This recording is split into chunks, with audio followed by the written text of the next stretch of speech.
I first came to the University of Minnesota in September of 1978. I was about to be 22 years old, and I was about to be a graduate student in the best chemical engineering program in the world. And I had a fellowship to support me, which was the only way this son of a working class family was going to graduate school. That was my first encounter with the excellence of this university and with the mission and public support that made it accessible to me. That was the University of Minnesota then, and in many ways, what it still is today. But those twin pillars of excellence and access, those two foundational stones for the prosperity of the state of Minnesota, have never been more at risk. That's why I'm devoting this next chapter of my life to the mission of this university and the future of its students. But I am just one person. I cannot achieve excellence for this university alone, not in these unusual times, not amid increasingly scarce resources, and not across this vast organization. That is why I am asking you, students, faculty, staff, elected officials, business leaders, alumni, and citizens of Minnesota, I am asking you today to join me to move this great university forward and to tell our wonderful stories. I am asking you to help me instill pride in this great university among every citizen in our state. Together, we can fulfill this university's extraordinary promise, but my friends, we have work to do. Governor Dayton, thank you for your part in the ceremony today and for your continuous and unswerving loyalty and assistance to this great university. Thank you so much.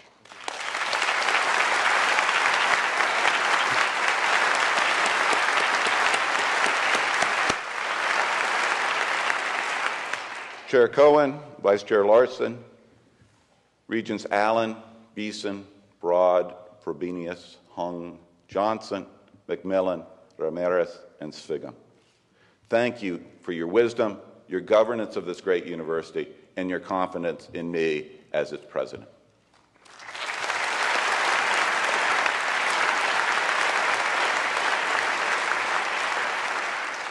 Mayors Coleman and Ryback, other honored elected officials, faculty, students, and staff here and in watching in Crookston, Duluth, Morris, and Rochester, welcome.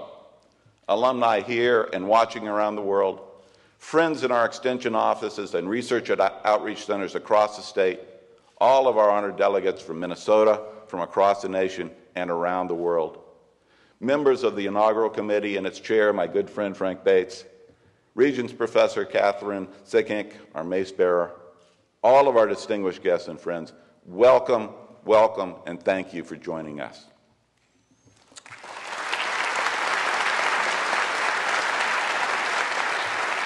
I am particularly touched that so many of my Delaware and Stony Brook friends are here today, including the president of Stony Brook University, Dr. Samuel L. Stanley, Jr. Sam, thank you so much for coming.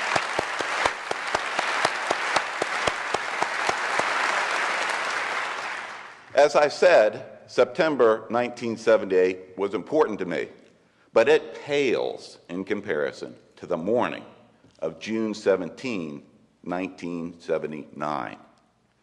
That was the day I first laid eyes on the woman who would become my wife, Eric Kaler.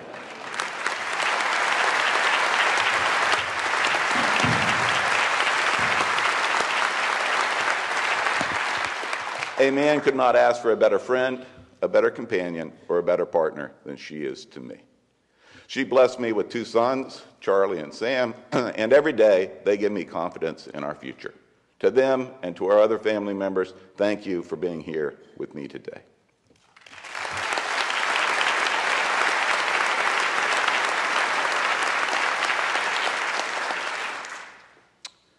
We have work to do. I am committed to reinvigorating how we teach and learn and ensuring an exceptional undergraduate experience, a rigorous graduate environment, and a world-class research enterprise. I'm committed to reimagining how we operate and function. I'm committed to championing the value of this university to the people of this state. I'm committed to strengthening our business, community, and philanthropic partnerships. I am committed to unleashing an entrepreneurial spirit amongst all of us, reaching globally even as we serve and engage our local communities.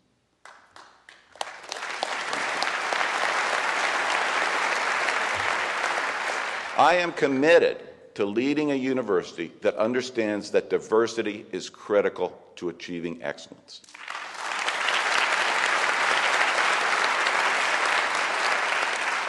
Together, we can reinvent the land-grant vision of the 19th century to meet the global needs of the 21st century. And together, we can place the University of Minnesota among the group of the best public research universities in this nation.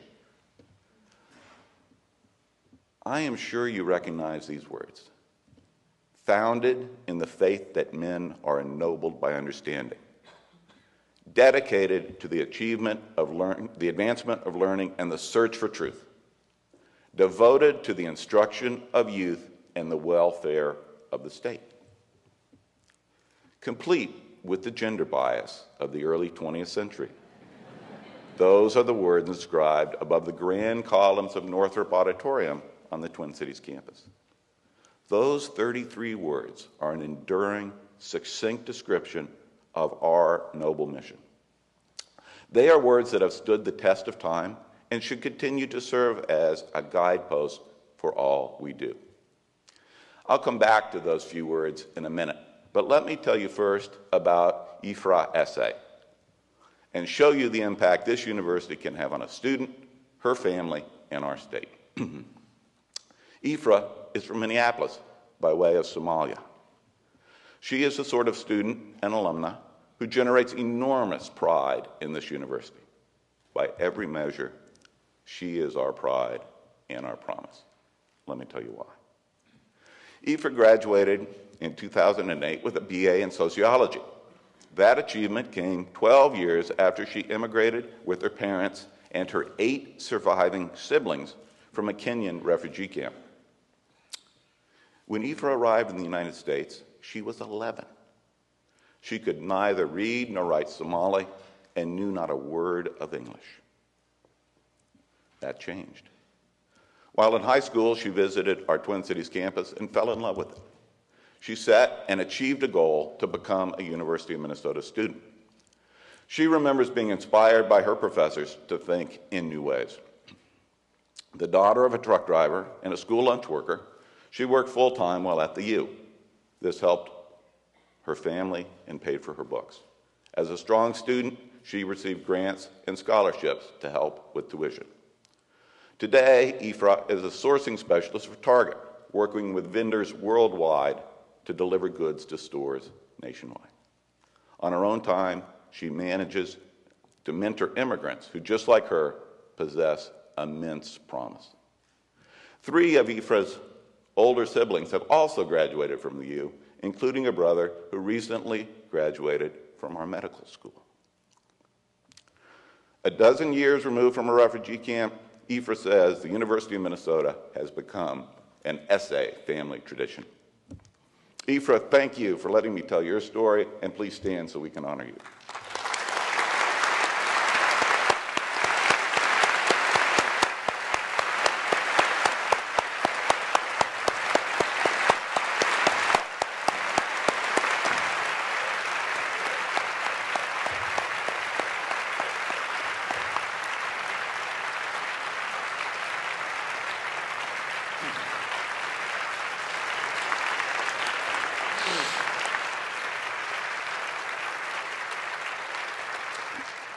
By the way, she is now planning to apply to law school here. And IFRA, if you need a letter of recommendation, just let me know. My friends, we just don't do any better than that. Students like IFRA are the heart and soul of this university, representing excellence, access, personal transformation, and a promise for our workforce and civic life, punctuated with a huge exclamation point of pride. She is an example of how this state's only land-grant university, as the governor said, we have one research university, fulfills its promise. We must keep that promise for and to all of our students on all of our distinctive campuses, from Crookston, known for its applied research and online learning innovations, to Rochester, with its joint programs using the Mayo Clinic and IBM facilities, from Morris, a unique public liberal arts college and a model of sustainability, to Duluth, home of the nation's only Large Lakes Observatory. We serve the entire state of Minnesota. We also innovate. We discover. We create the future. It is another essential part of our mission. The words on Northrop call it, quote, the search for truth, quote. We call it research. And we are Minnesota's only research university with world-class talent, laboratories, and equipment. Our scholars are engaged every day in investigations that offer great promises for cures, for technological advances, and for new understanding of the world's social and political problems. Why should you care about having a research university in your backyard? Because we are a home for innovation that makes Minnesota work, that contributes to the success of Fortune 500 companies, small businesses, and startups. Our research university is also the cradle of creative thought in the arts and humanities, and we lead the way in professional studies such as law and medicine in this state. Those make Minnesota and the Twin Cities a cultural magnet within our region and within the nation. From the pacemaker to the black box, from open heart surgery to Honeycrisp apples, the university's history of discovery is rich and profound. Today, in laboratories just a short walk from here, we are investigating food safety and treatments of Alzheimer's, diabetes, heart disease, cancer, and childhood illnesses of all kinds. Now, can we guarantee that another life-saving bone marrow transplant protocol or another strain of soybeans will be developed here? Guarantees are tough. But I can guarantee you this: if we don't invest, if we don't attract and retain the best scientists, if we don't recruit and support the best young investigators and the best young minds, we absolutely will not discover new things. Instead, we will wither as a university, and we will decline as a state. We enjoy today the fruits of investment that were made by our parents and our grandparents. If we don't invest just as they did, then our children and grandchildren will not have the benefits nor the standard of living that we enjoy.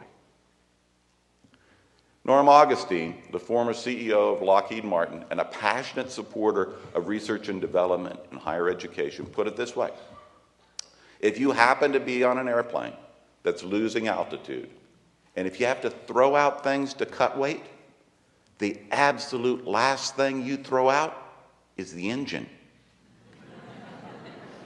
We are the engine for the future, and we have to invest to keep that engine running. When it comes to excellence, I know there is no great research university without a great medical school, without great health sciences. As in other areas of research and discovery, we have an exceptional history of innovation in the health sciences, and I am committed to moving us again to the very top tier of excellence nationally. We must ensure we can continue to produce the next generation of health professionals for our state.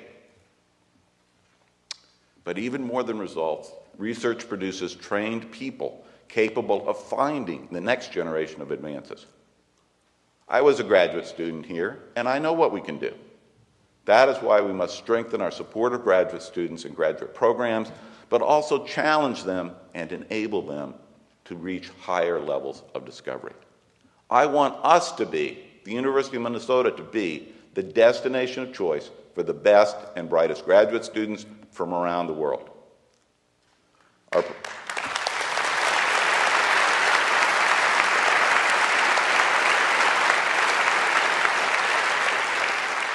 Our professional students, from pharmacy to public policy and from dentistry to business, have in their hands the future of our health, our companies, our government, and our society. Excellence in research extends far beyond the laboratory or the clinic. The humanities, social sciences, and arts are also integral to our research and discovery mission. Don Rendell, a former president of the University of Chicago, said it best, and I love this quote. Quote, "The ultimate foundation of any society ought to be the human imagination, honed to the greatest degree and in the company of its faithful companion, curiosity." End quote.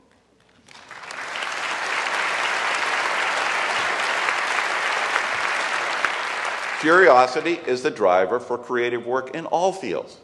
A curious and open mind can yield previously unimagined beauty and ways of expression. Creative works are at the core of what we call civilization, and in turn, their development and maintenance are a core responsibility of universities such as ours. We will never step away from our societal obligations and our creative opportunities in the arts and the humanities. But we also know that the arts and humanities are essential for more than that. We know that American public higher education is the envy of the world. Why is that? It's because all of our students get a core liberal arts education. They gain knowledge of cultures and languages, as well as the ability to think critically and communicate effectively. The ability to reason and criticize is essential to our democracy and civil society. These skills are a bedrock for education across the University of Minnesota, and they must remain to be so. Let me turn now to public engagement, another of our critical activities. We will always respond to the changing needs of our communities, state, and world by sharing our expertise, our knowledge, our resources, and our discoveries. We have a tradition of outreach to rural communities that we absolutely will not abandon, not only because we're so directed by the Morrill Act of 1862, and not only because we continue to advance our legacy of agricultural innovation and feeding the world. No, we won't abandon these roots because of students like Kenny Dietz. Kenny grew up on his family's farm near Marshall, Minnesota, tending crops and milking cows. Since he was a little boy, he has wanted to be a veterinarian. Kenny came to the University of Minnesota to achieve that goal. A few months ago, right after his freshman year, Kenny was accepted into Vet Fast, an accelerated veterinarian degree program here. Across the nation, there's an acute shortage of large animal veterinarians. And as the only veterinary college in the state, the University of Minnesota has an obligation to help meet this shortage. Vet Fast students receive their Bachelor of Science and Doctor of Veterinary Medicine degrees in 7 years instead of 8. Saves a year's tuition, it's good for the economy, and it allows young people like Kenny to give back to his community and live the dream he first had in kindergarten. Kenny, congratulations, and please stand so we can honor you.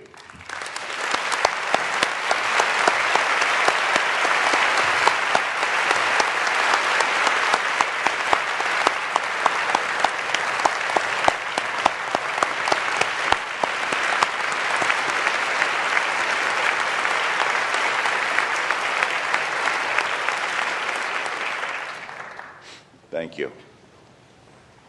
Now, while we are committed to our roots, the fact is the world keeps getting smaller, and as Minnesotan Thomas Friedman says, flatter.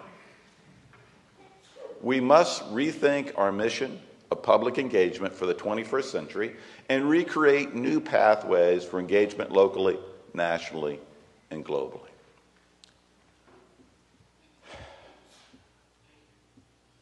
Driving excellence in our mission activities is not enough.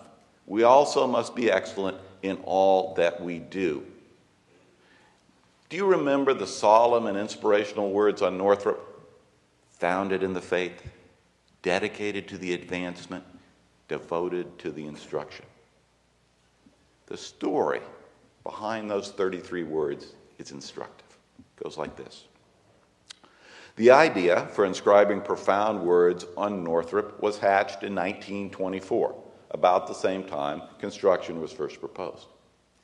4 years later, January of 1928, President Lotus Kaufman appointed a committee, an inscription committee. This is a true story, to write the words. This committee did not meet until March 1929, 14 months later. They had scheduling issues. Because they couldn't come to agreement, the project lost steam and was not revived until the summer of 1935, 6 years after the first committee meeting. By then, Northrop had already opened, with no words. During this time, the university hired an inscription consultant. And he was, of course, from California. By May of 1936, the words were settled on and by the committee, and soon after inscribed. They're beautiful words, but 12 years for 33 words? It's a funny story, but it's a story that I hope is an inspiration for change in culture. A reset that drives us to be more entrepreneurial, less risk-averse, and better partners. We have to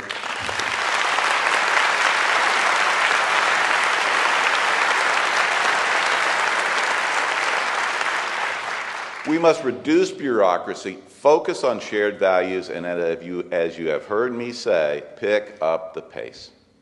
In every aspect of university operations, we need to question what we do. We need to know if it has the intended outcome, if we could do it better, or not at all. There is a real cost to slowness, to long meetings, excessive committee deliberations, and endless email chains. There is a cost in human resource time and in the tangled web of bureaucracy that dogs us. And there are opportunity costs. Of course we are going to be data-driven and we're going to be collaborative. A university president has to be relentlessly consultative, but not to the point of stagnation, indecision, and missed opportunity. This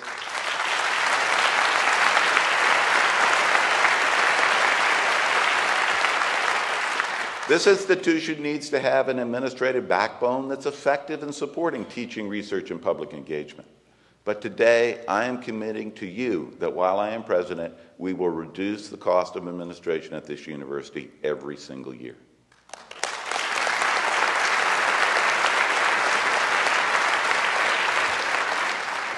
I promise you efficiency in administrative operations, but we also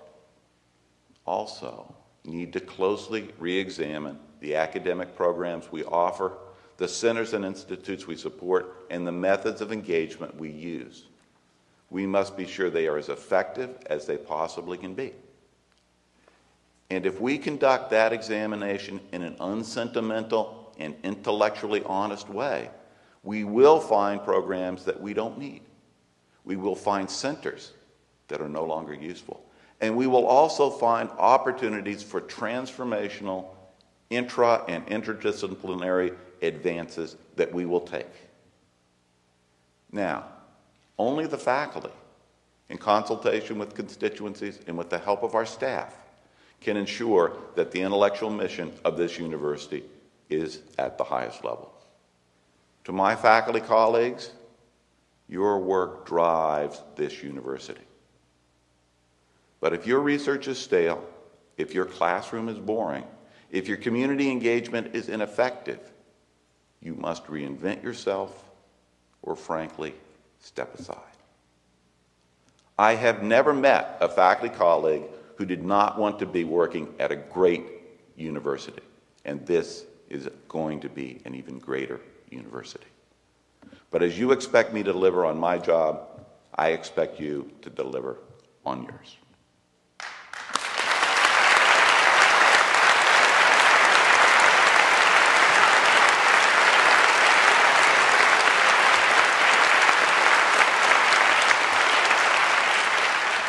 We also need to look externally. We must better define our partnership with the Minnesota State Colleges and University systems and more clearly articulate the public value and distinctive role of each institution, while at the same time working together as closely as possible to deliver higher education in the state of Minnesota as effectively as possible. Philanthropy. We cannot achieve our promise without philanthropy. Private support is profoundly important, especially as we face public disinvestment in higher education and a resulting rise in tuition.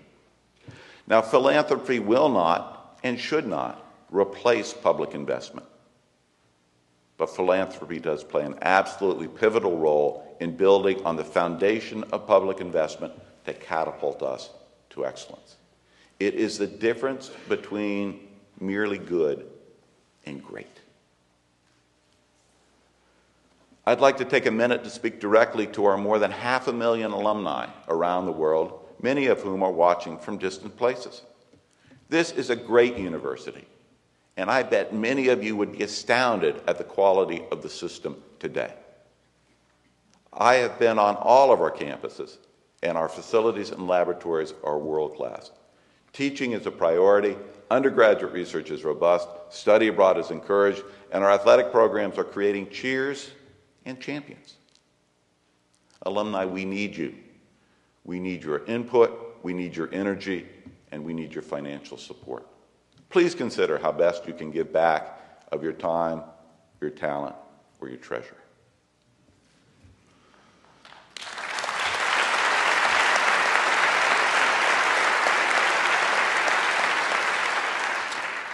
Generosity without boundaries, with only the future of young people in mind, has a transformative power to deliver on this promise of a great university. These are painful times. Poverty in Minnesota is at an all-time high. Unemployment has severely affected many of our neighborhoods. Giving is difficult for many of us, but for those of us who have benefited from the generosity of others and to whom so much has been given, contributing to this university will go a long way to preserving our shared values of access and excellence. My wife, Karen, our sons, and I are committed to access for students who otherwise could not afford to attend. To underscore our commitment, we are establishing today the Kaler Family Scholarship Fund. It will support 4 scholarships for undergraduate students each year.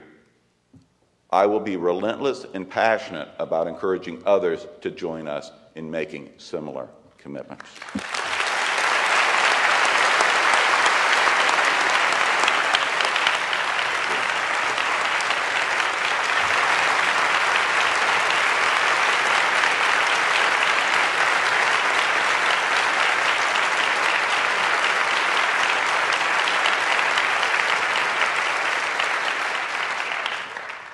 Thank you. In addition to individual philanthropy, we must continue to strengthen our partnerships with the business community and foundations. These partnerships reflect business leaders' understanding of the value of having a world-class university in their backyard. It's so important when it comes to successfully attracting and retaining qualified employees. You've heard my story, Ephra's story, Kenny's story. All 3 of us were able to attend this wonderful university because of financial aid from private and public sources. It's up to all of us to ensure that future generations of talented students are not shut out because of economic circumstances beyond their control and beyond their family's control. Before I conclude, there are 2 additional points I feel especially strongly about. One is diversity. Any great team, organization, or university must actively pursue diversity in our faculty, among our staff, and within our student body. I can think of no community, no challenge, no classroom that is not enhanced by diversity of thought, of background, of language, of values, of religion, of gender, of ways of knowing. Diversity pushes us to challenge our assumption. It sparks our creativity, and it enables a richer and, frankly, more interesting life. A student who by accident or by plan has a narrow and homogeneous education will be spectacularly ill-equipped to succeed in modern life. Diversity is also an economic and civic imperative. By 2035, almost half of the citizens in the Twin Cities metro area will be people of color. Yet today, our state has one of the nation's largest achievement gaps between students of color and white students, from kindergarten to 12th grade, and that gap extends into higher education. We all bear responsibility. And if we are to prosper in the future as a state, it's incumbent upon all of us to close this achievement gap. And I will partner relentlessly with K-12 leaders and others to bring university expertise and resources to reach this goal. Education.